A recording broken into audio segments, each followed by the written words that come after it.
నమస్కారం. లక్ష్మి చెప్పే కథలకు స్వాగతం. వీణులతో వీక్షించటానికి సిద్ధం కండి. ప్రియ సఖులు, ఇప్పుడు మనం ప్రముఖ సీనియర్ రచయిత శ్రీ పిఎస్ నారాయణ గారు రచించిన ఒక సూర్యుడు ఒక వెన్నెల ధారావాహిక నుండి 7వ భాగం వినేద్దామండి. రాత్రి 7 గంటలైంది. వీధి దీపాలు అక్కడక్కడ వెలుగుతున్నాయి. హైదరాబాద్కు ఒక అంచున ఉన్న రవీంద్ర ఇంటి ముందు హీరో హోండా వచ్చి ఆగింది.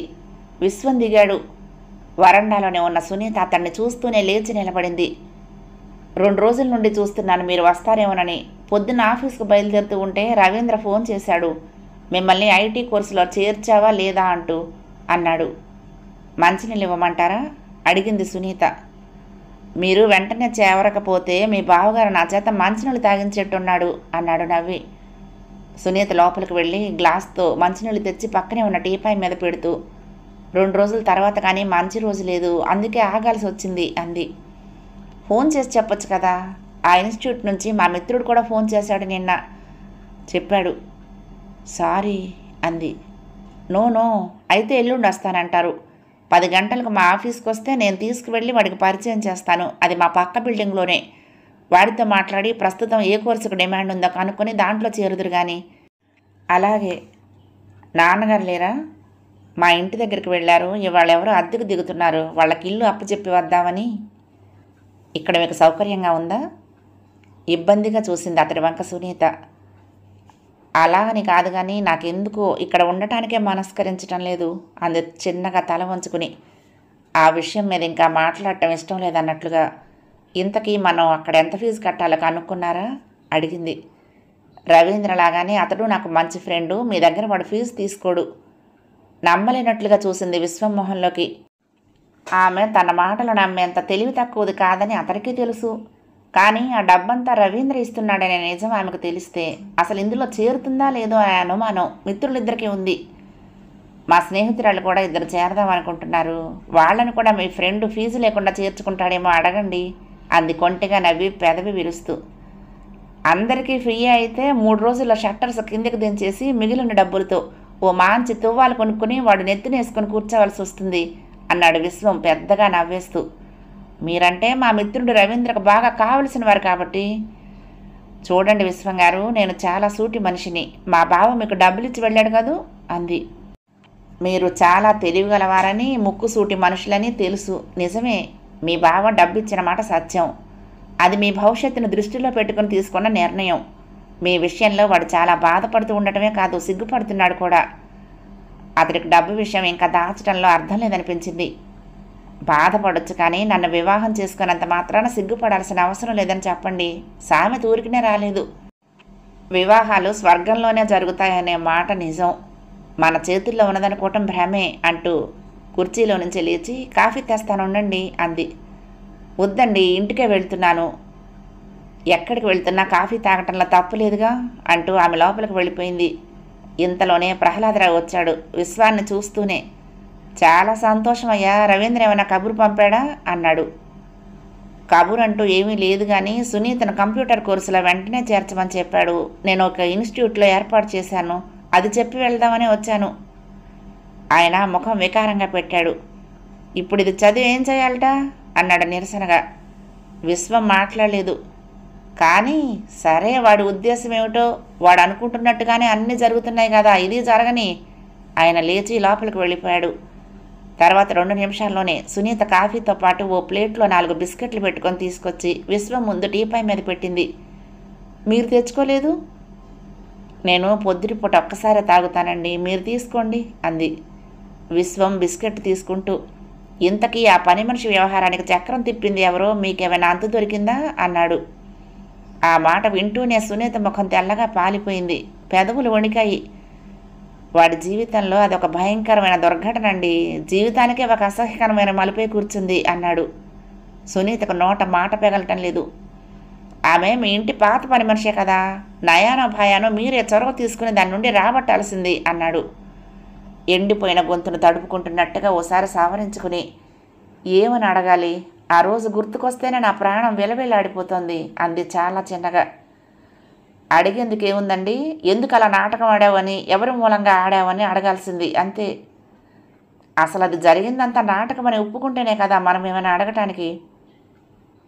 అంటే మీరు రవీంద్రని అనుమానిస్తున్నారా? ఆమె దుఃఖాన్ని నిగ్రహించుకోలేకపోయింది. కళ్ళు నీటితో నిండి అంతా మసకగా కనపడసాగింది.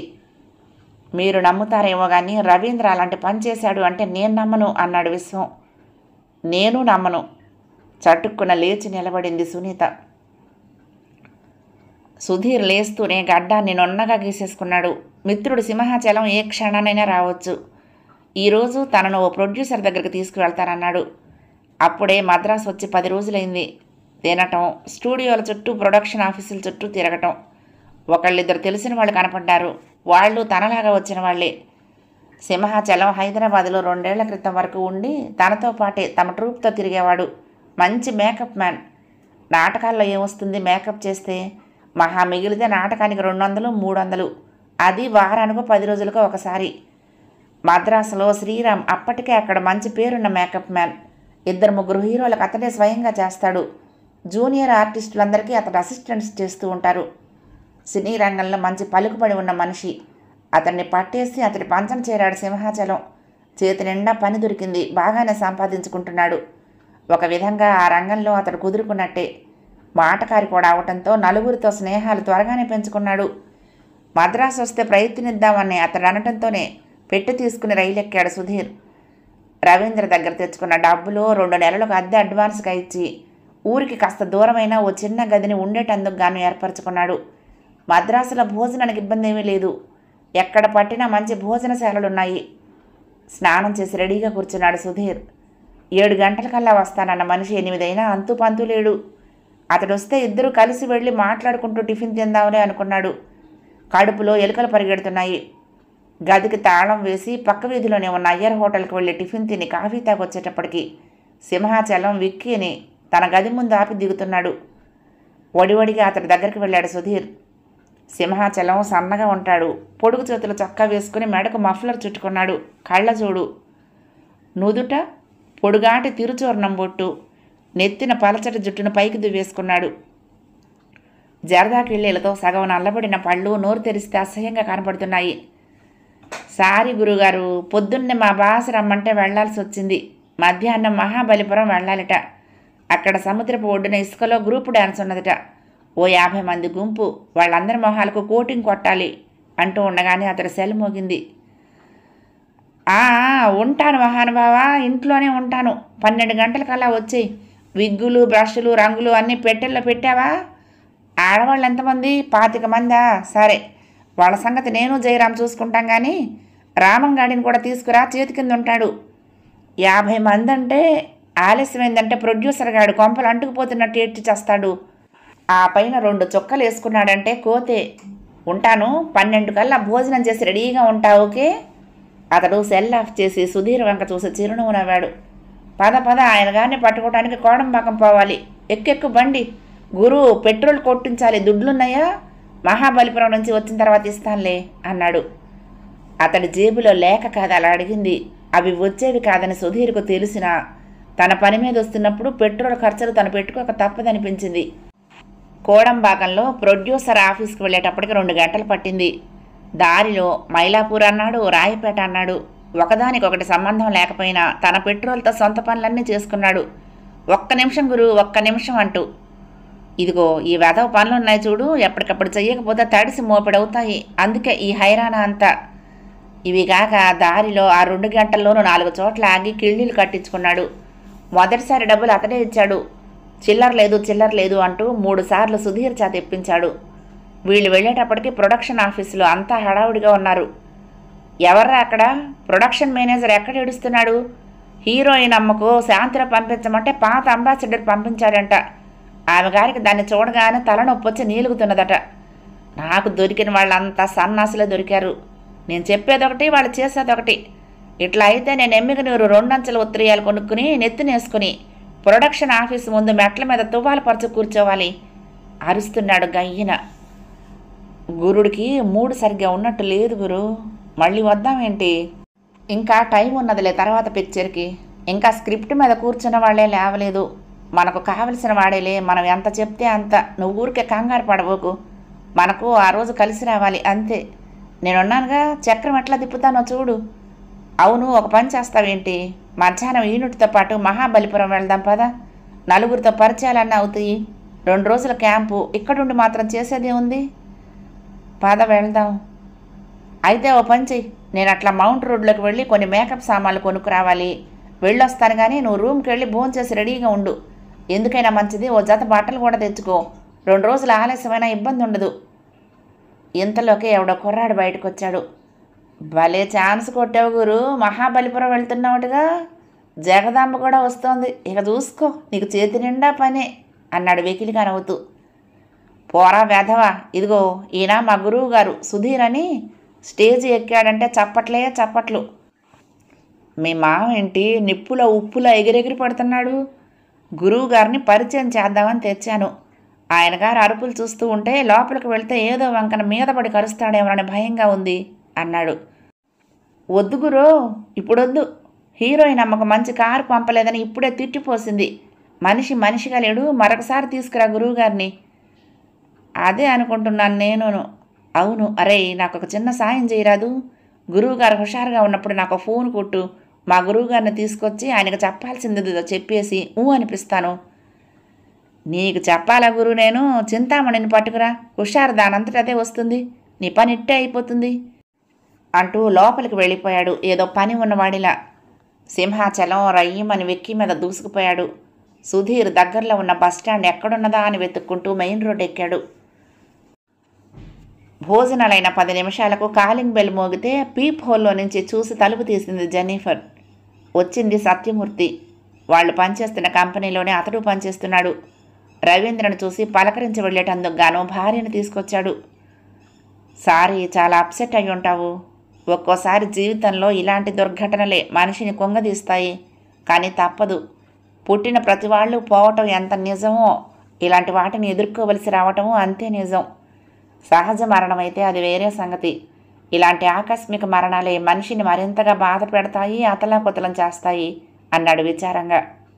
రవీంద్ర తల ఉంచి కూర్చున్నాడు. అక్కడ ఇంకెవరున్నారు మీ ఫ్యామిలీలో అడిగాడు సత్యమూర్తి. మా మామయ్య వాళ్ళే ఉన్నారు, వాళ్ళకి అన్నీ అప్పచెప్పొచ్చాను ప్రస్తుతానికి. రంగులు, ముందు మంచినీళ్ళు ఇచ్చి టీ కలుపు అంది జెన్నిఫర్. గాజు గ్లాసులో నీళ్లు తీసుకుని ట్రీలో పెట్టుకొచ్చింది రంగులు. సత్యమూర్తి తలెత్తి ఎవరా అన్నట్లు చూశాడు ఆ అమ్మాయి వంక. వీళ్ళింట్లో చిన్నప్పటి నుంచి పనిచేస్తున్నది. రవీంద్ర పేరెంట్స్ పోగానే నేనేమవ్వాలి అని ఏడుస్తూ కూర్చున్నదిట. ఆ అమ్మాయికి నా అన్న వాళ్ళు ఎవరూ లేరు. సరే, మేమిద్దరం ఎలాగో ఆఫీసులకు వెళ్తాం కదా, ఇంట్లో పనికి సాయంగా ఉంటుందిలే అని ఇక్కడికి తీసుకొచ్చారు అంది జెన్నిఫర్. రవీంద్ర చటుక్కున తలెత్తాడు. అప్పటికే రంగులు ముఖం వెనక్కి తిప్పుకొని వడివడిగా వంటింటి వైపుకు వెళ్ళిపోతున్నది. సాయంత్రం ఆఫీసు నుండి వస్తూ జెన్నిఫర్ ఓ 1 డజన్ చీరలు తీసుకొచ్చింది రంగులకి. నువ్వు శుభ్రంగా ఉండాలి, ఇంటికి ఆయన స్నేహితులు నా స్నేహితులు వస్తూ ఉంటారు, తెలిసిందా అంది. అలాగేనమ్మా. క్రితం రాత్రి భోజనాలైన తర్వాత తను వంటింట్లో గిన్నెలన్నీ సర్దేసి తన గదిలోకి వచ్చి దివాని మీద కూర్చుంది. తనుంటే వాళ్ళు ఇంగ్లీష్లోనే మాట్లాడుకుంటున్నారు. బాబుగారైతే ఇక్కడికి వచ్చిన తర్వాత తనతో ఒక్క మాట కూడా మాట్లాడలేదు. ఆయనకు కావలసినవన్నీ కూడా ఆ దొరసాననే అడుగుతున్నారు.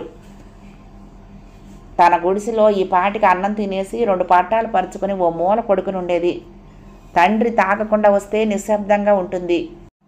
తాగొస్తే నానా గోల, బూతులు, తల్లిని తన్నటం. తను అక్కడ ఉండలేక పక్కనే ఉన్న సుబ్బమ్మత్త గుడిసెలోకి వెళ్ళి తడుక మూసేసుకుని పడుకునేది. ఇంకా పడుకోలేదా? 10 అయింది. జెన్నిఫర్ హాల్లో లైట్ ఆపుతూ అడిగింది. నిద్ర రావటం లేదు అంది దిగులుగా. జెన్నిఫర్ హాల్లో ఉన్న ప్లాస్టిక్ కుర్చీని తీసుకుని వచ్చి రంగులు ఎదురుగా వేసింది. ఆమె తన గదిలోకి రావటం చూస్తూనే చటుక్కున లేచి నిలబడింది. కూర్చోలేదు రంగులు. జెన్నిఫర్ ఆమె చేయి పట్టుకుని, పర్వాలేదు కూర్చో, నువ్వు ఇంటి మనిషివి, పరాయిదానివి కాదు అంది అనునయంగా. రంగులు ఇబ్బందిగా ఆ దివాని మీద ఒదిగి కూర్చుంది. జెన్నిఫర్ నవ్వుతూ, ఇంతకీ నువ్వు నాకు వివరంగా చెప్పనే లేదు. ఈ మగవాళ్లను మనం అసలు నమ్మటానికి వీల్లేదు. ఆ రోజు నువ్వు ఆయన బెడ్రూమ్లో శుభ్రం చేయడానికి వెళ్ళినప్పుడు ఒంటరిగా ఉన్న నిన్ను ఆయన ఏం చేశాడు అంది. రంగులు చటుక్కున తాలెత్తి ఆమె మొహంలోకి చూసింది. కంగారేం లేదు, మనం ఆడవాళ్ళం, మనని మనం రక్షించుకోక తప్పదు. నువ్వు గోల్ చేసావని నాకేం కోపం లేదు. అక్కడేం జరిగిందో చెప్పు, అది చాలు నాకు.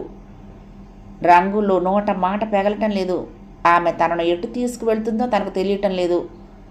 ఇలా తనను ప్రశ్నించటంలో ఆమె ఉద్దేశం ఏంటో అర్థం కావటం లేదు.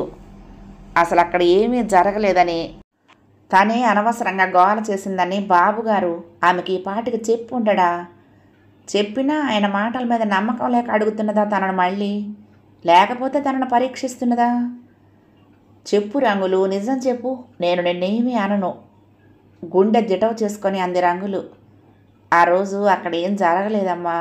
బాబుగారు పక్కగా కూర్చొని చదువుకుంటున్నారు. నేనే కావాలని అలా గోల చేశాను అంది తప్పు చేసిన దానిలా తల వంచుకుని. ఎందుకు అట్లా చేశావు అంది మరింత సౌమ్యంగా. రంగులు తన దారిలోకి వస్తున్నదన్నంత ఆశగా. రంగులు, నువ్వు చేసిన పనికి బాబుగారు ఎంత బాధపడుతున్నారో తెలుసా అంది. రంగులు తల కిందకి మరింత వాలిపోయింది. చెప్పాను కదమ్మా, మా నాన్న తాగుబోతూ, నేనట్ట చెయ్యకపోతే నన్ను చంపేస్తానన్నాడు అంది భయం భయంగా, కనురెప్పలు కొద్దిగా పైకెత్తి. ఎందుకట? నువ్వు అలా చేయటం వల్ల మీ నాన్నకేమిటి లాభం? ఏమో నాకు తెలియదమ్మా. నీకు తెలుసుకోవాలని అనిపించలేదా? నాకు అనిపించినా నేను చేయగలిగింది ఏం లేదమ్మా, నేను ఆసక్తురాలిని. జెన్నిఫర్ కంఠాన్ని పెంచింది. ఆడదానివై ఉండి, వయసులో ఉండి మీ నాన్న వెధవ నాటకాలు ఆడమంటే ఆడేటందుకు నీకు మనసు అంటూ లేదా? అలా చేసి నలుగురు నోళ్లలోనూ పడటానికి నీకు బాధగా లేదు? మీ నాన్న 10 మంది మగవాళ్ళని తీసుకొచ్చి వాళ్ళతో తిరగమంటాడు. ఎదురు తిరగవా? అంత చేతకాని దానిలా బ్రతకటమేనా నువ్వు కోరుకునేది? నీకు సిగ్గు, శరము, లజ్జ అంటూ ఏం లేవా? నల్లటి రంగుల మొహం పాలిపోయింది. రక్తహీనురాలైనట్లు అయ్యింది. ఆమె అంటున్న మాటలకు పెదవులు అవమానంతో అసహనంగా వణుకుతున్నాయి. చెప్పు, నోరు మూసుకొని ఆయన చెప్పినట్లల్లా చేసేటివేనా? నీకు వ్యక్తిత్వం లేదా? నువ్వు మనిషివి కావా? రంగులకు ఆపుకోలేనంతగా దుఃఖం వస్తున్నది. భూమిలోకి కూరుకుపోతున్నట్లుగా తల వంగిపోతున్నది. ఏడవద్దు రంగులు, నేను నిన్నేమీ అనను. నీ చేతగానితనం నాకు అర్థమైంది. నీ తాగుబోతు నాన్న పరిస్థితి అర్థం చేసుకోగలను. నేను మీ ఇద్దరిని తప్పు పట్టడం లేదు. కానీ మీ చేత ఈ తప్పుడు పని చేయించిన అసలు మనిషి ఎవరో తెలుసుకోవాలనుంది నాకు. అలా తెలుసుకున్న క్షణాన నేను మిమ్మల్ని నిర్దోషులుగా వదిలేస్తాను. అంతవరకు మీరు దోషుల కిందే జమ. సత్య ప్రామాణికంగా చెబుతున్నానమ్మా, నాకేం తెలియదమ్మా. బోరుని ఏడవసాగింది 2 చేతులతో మొహాన్ని కప్పుకుని రంగులు. ఇంత ఘోరమైన తప్పుడు పని చేసిన దాని ప్రమాణాలు నమ్మేటంత తెలివి తక్కువ దాన్ని కాదు నేను. ఈ అకృత్యంలో భాగస్వాములను నా కాలి కింద వేసి నలిచి వేయకుండా ఊరుకుండే ఆసక్తురాలనే కాదు. బాబుగారి మేనమేమే కదా దీనికి అంతటికీ కారణం. నాకు తెలియదమ్మా. మరి బాబుగారి మేనకొడలా ఈ పని చేయించింది? కాదమ్మా. కాదని నీకెలా తెలుసు? ఒక్క ఉదుటిన జెన్నిఫర్ లేచి రంగులు జుట్టు పట్టుకుని మెడను వెనక్కి విరిచింది. ఆమె కాదు అంటున్నావు అంటే ఎవరవునో కూడా నీకు తెలుసు కదూ? చెప్పు, చెప్పి తీరాలి. వాళ్లను నరికి ముక్కలు ముక్కలు చెయ్యందే నేను ఊరుకోను. ఆమె గారి అన్నయ్య అయిన నాటకాల మనిషా? తెలీదమ్మా బిగుసుకుపోయింది. పళ్ళు ఓడగొట్టి చేతిలో పెడతాను రంగులు. ఒక్క అరుపరిచింది. ఆ అపార్ట్మెంట్ మొత్తం వినపడిందా అన్నంత పెద్దగా. ఆ అరుపుకు బెత్తరపోయింది రంగులు. ఆ కేక వింటూనే రవీంద్ర గది తలుపు దగ్గరకు వచ్చాడు. Jenny, cool down please, cool down, control your self అన్నాడు చాలా నెమ్మదిగా. విసురుగా తల వెనక్కు తిప్పింది జెన్నిఫర్. నీరసనగా అతని మొహంలోకి చూసింది. గట్టిగా పట్టుకున్న రంగులు ఒత్తైన జుట్టును వదిలేసి ఆ గదిలో నుంచి ఒడివడిగా బయటికి వెళ్ళిపోయింది. నువ్వు తాళి కట్టిన నీ భార్యను నేనేం అనటం లేదు, కంగారు పడబోకు. ఆమె తన గదిలోకి వెళ్తూనే పెద్దగా శబ్దం అయ్యేలా తలుపులు మూసేసి లోపల బోల్టు పెట్టేసుకుంది. రవీంద్ర తన గదిలోకి వెళ్ళి తలుపులు వేసుకున్నాడు నీరసంగా. శిలా విగ్రహంలా దివాన్ మీద కూర్చుని ఉన్న రంగులు మూసుకున్న ఆ 2 తలుపుల వంక చూస్తున్నది. వాళ్ళు వేరువేరు గదుల్లో పడుకుంటున్నారు అంటే కోపంతోట? అసలు ఆ ఇంట్లోనే ఉన్న వాళ్ళిద్దరూ ఒకళ్ళకొకళ్ళు ఏమవుతారు? భార్యాభర్తలు కాదా? రాత్రి జరిగిన ఆ సంఘటన గుర్తుకొచ్చినప్పుడు రంగులకు వాళ్ళంతా చెమటలు పట్టసాగింది. తన ముందు జీవితమంతా ఇక ఇలాంటి భయంకర క్షణాలతోనే గడిచిపోవాలా? మొహాన్ని దిగులుగా పక్కకు తిప్పుకుంది. అక్కడ టీపాయ్ మీద తన కోసం ఆ దొరసాన్ని తెచ్చిన చీరలు గొప్పగా పడున్నాయి. మహాబలిపురం వెళ్లేటందుకు 2 బస్సుల్లో జనం ఫుల్లుగా ఎక్కేశారు.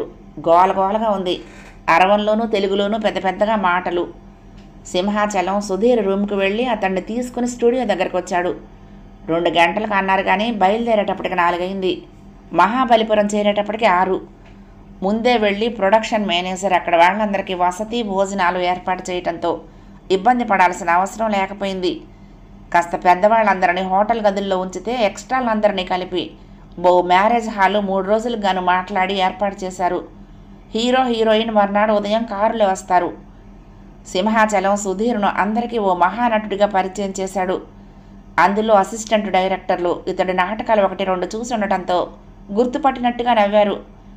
మర్నాడు ఉదయం లేస్తూనే సింహాచలం హడావుడి చేయటం మొదలుపెట్టాడు. గ్రూప్ డ్యాన్స్లో ఉన్న 50 మందికి ఆ పూటకు వేయాల్సిన డ్రెస్సులు తెచ్చిపెట్టారు. 2 రోజుల్లోనూ ఆ ఒక్క డాన్స్కే 4 డ్రెస్సులు మార్చాలి. సింహాచలం సుధీర్ దగ్గరకు వచ్చి, రంగేయమంటావా? ఇవాళ పంచమి, చాలా మంచి రోజు కూడా. డాన్స్లో ఫస్ట్ లైన్లో హీరో పక్కన నిలబెట్టేస్తాను. పై ఖర్చుల కన్నా వస్తాయి డబ్బులు. అటు కాలక్షేపంగానూ ఉంటుంది, తెరపైన నీ మొహం ఎలా ఉంటుందో ఓసారి చూసుకోవచ్చు అన్నాడు. సుధీర్ ఏమాత్రం ఆలస్యం చేయకుండా, వద్దు, నేను ఎంతో ఆశతో ఇక్కడికి వచ్చాను. మొదట్లో దేంట్లో కాలు పెడితే చచ్చిందాకా దాంట్లోనే ఈదుతూ ఉంటామనేది సామాన్యంగా సినీ ప్రపంచంలో వినే మాట.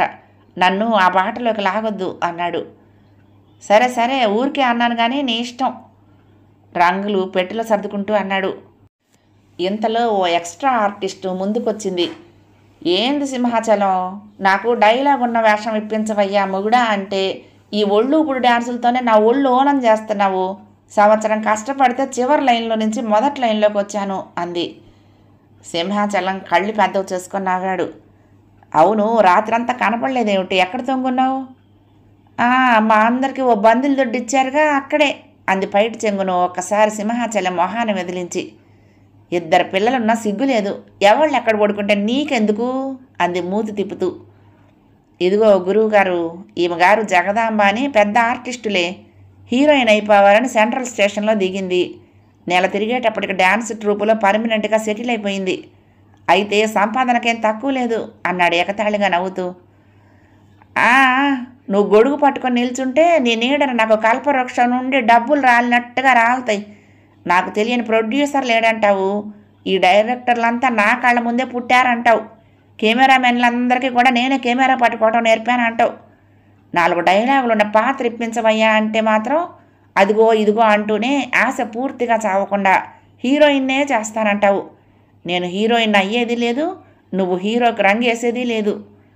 అక్కడి నుంచి వెళ్ళిపోతూ, ఏం డ్రెస్సులు ఇయ్యి, ఒళ్ళంతా కనపడేలా, ఇంతకంటే ఎక్కువ గుడ్డ పెట్టి కుట్టించేందుకు ప్రొడ్యూసర్ దగ్గర డబ్బులు లేకపోతే మమ్మల్ని చందాలు అడిగితే ఇచ్చేవాళ్ళంగా అంది. అబ్బో అబ్బో, నుదురు చిట్లిస్తూ ఎక్కసెక్కంగా నవ్వాడు. గురువుగారు, మా జగదాంబ ముఖంలో చూపించే ఎక్స్ప్రెషన్స్ ఇప్పటి హీరోయిన్ల మొహాల్లో మచ్చుకైనా కనపడతాయేమో చూడండి అంటూనే ఆర్టిస్టులకు మేకప్ చేయటం మొదలు పెట్టడానికి అవతల హాల్లోకి వెళ్ళాడు. చూడండి సుధీర్ గారు, మీరు హీరో వేషం వేయాలని వస్తే ఆ అవకాశం వస్తేనే వెయ్యండి, లేకపోతే వెనక్కి వెళ్ళిపోయి స్టేజీ మీదే రాణించండి. అంతేకాని కక్కుర్తి పడి చిన్న చితక వేషాలు వేశారంటే మీరు చచ్చినా హీరో కాలేరు. ఆల్ ది బెస్ట్ అంటూ చెయ్యి పట్టుకుని ఊపుతూ, ఇంకో మాట కూడా, అనుభవంతో చెప్తున్నాను, ఎంత ఫ్రెండ్ అయినా సరే ఈ ఫీల్డ్లో వాడి మాటలకు 75% డిస్కౌంట్ ఇచ్చేసేయండి. నవ్వుకుంటూ వెనక్కు తిరిగింది. మీదే ఊరు జగదాంబ గారు అన్నాడు సుధీర్ కలుపుకోలుతనంగా మాట్లాడుతున్న ఆమెను చూస్తూ.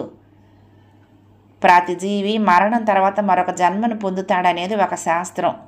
గత జన్మ మనకు గుర్తుంటుందంటారా? ఉంటే మనం అసలు బతకగలుగుతావా అని.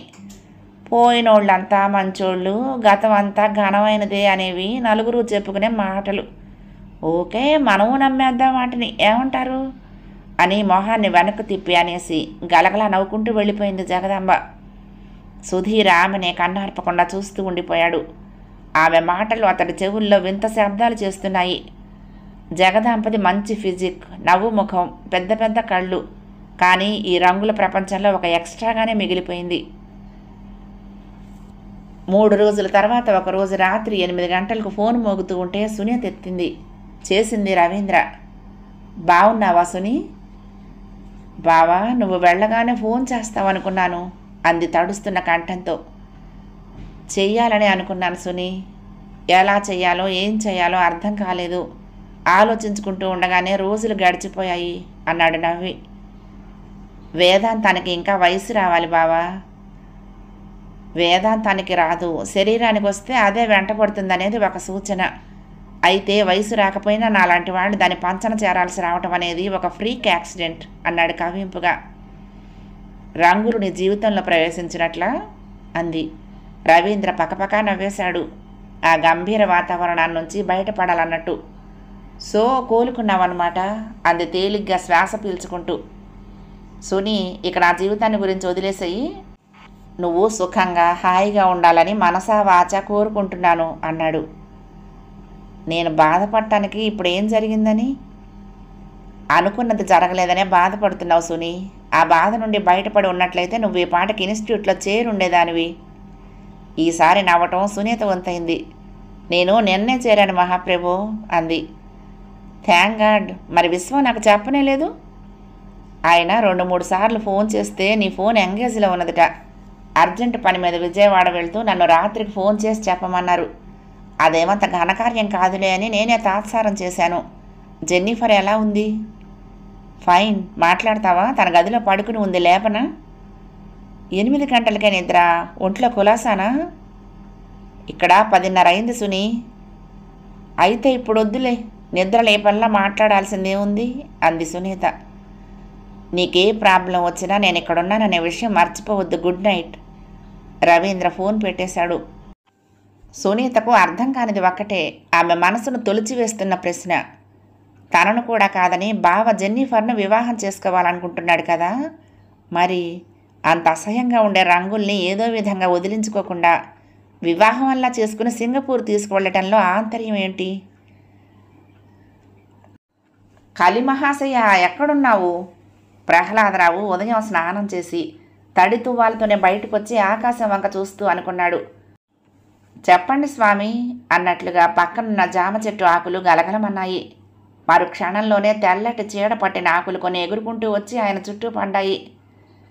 ఇప్పుడు నన్నేం చేయమంటావు? పొలాల్ని సుందరం చేతిలో పెట్టించావు. మా చెల్లెలు నగలు ఎక్కడ భూస్థాపితం చేయించావో సూచనగానైనా తెలియనీయటం లేదు. అటు ఆ విషయం రవీంద్రగాడికి తెలియకుండా చేస్తే నువ్వు నాకు మేలు చేసినట్లే. నేనే ఎప్పటికైనా వాటిని తవ్వి బయటకు తీయగలను. ఇంట్లో అయితే తిష్ట వేశాను. దాన్ని ఇక నా చెయ్యి దాటించడం అనేది నిన్ను ఇక్కడికి పంపిన ఆ బ్రహ్మతరం కూడా కాదు. వ్యాపారంలో భాగస్వామ్యం అంటావా? ఆ సమయంలో నువ్వు సరైన సలహాలు ఇవ్వకపోవడంతో చెయ్యి జారిపోయింది. అది ఎక్కడికి పోతుందిలే నీ ఆశీస్సులుంటే. వాడు నా మేనల్లుడే కాదు, నన్ను నమ్మిన వాడు కూడా. వాడిని నిలువునా ముంచటం బహుతేలిక. ఇక నువ్వు వాడిని నా అల్లుడిగా చెయ్యని తప్పిదానికి గాను నేను చేస్తున్నా చెయ్యబోతున్న వాటి అన్నిటికీ కాస్త నీ చేతిని నాకు అండగా వేసి నువ్వు చేసిన తప్పును సరిదిద్దుకోకాలి. 2 చేతులు ఎత్తి జోడించి మరీ నమస్కారం పెట్టాడు. అంతా నిశ్శబ్దమైంది. తిరిగి హడావుడి పడుతూ ప్రహ్లాదరావు, ఒక్క నిమిషం మహానుభావ, ఓ చిన్న పని చేసి పెట్టు. ఒక్కసారి గుంటూరు వెళ్ళి నీ ఇనుప చేతులతో సుందరం నెత్తిన ఓ మొట్టు మొట్టిరా. నేను రంగంలోకి దిగుతాను. వాడి నెత్తిన ఏదో విధంగా టోపీ పెట్టి వాడిని నా దారికి అడ్డు తొలగించుకుంటాను. ఏమంటావు? పెదవులు కదులుతున్నాయి. నాన్న అంది సునీత వెనక్గా వచ్చి. ఉలిక్కి పడినట్లుగా వెనక్కు తిరిగాడు ప్రహ్లాదరావు.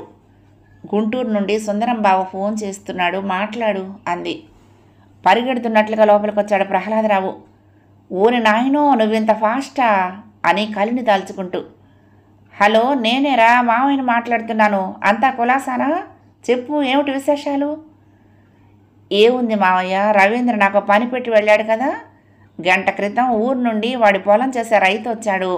పెసరకి మినువుకి తెగులు పట్టిందిట. మందుకు డబ్బులు ఇవ్వమంటున్నాడు. ఏం చేయమంటావు? వాడేమో నాకేమీ డబ్బు ఇచ్చి వెళ్ళలేదు అన్నాడు. అయ్యయ్యో, అలాగా? డబ్బులదేముందిలే కానీ నేను పంపిస్తాలే. ఎంత కావాలంటున్నాడు? 10,000 కావాలట మావయ్య. దొంగ వెధవలు.